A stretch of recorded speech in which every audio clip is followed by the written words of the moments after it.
Marami pong mga magulang nagugulat na lang isang araw yung kanyang anak naligaw na po ng landas. Marami pong asawa nagugulat na lang yung kanilang asawa nalugbok na sa bisyo.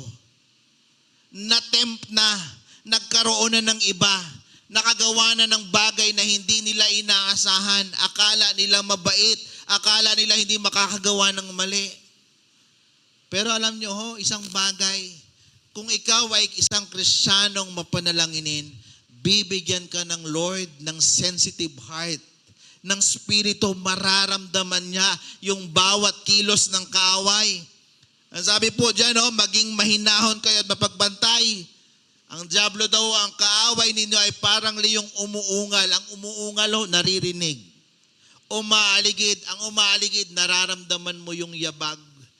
Naghahanap ng masisila. Kapag ikaw ay isang Kristiyanong mapanalanginin, nakikita mo, nararamdaman mo yung bawat gawa ng kaaway at dahil doon na ipapanalangin mo.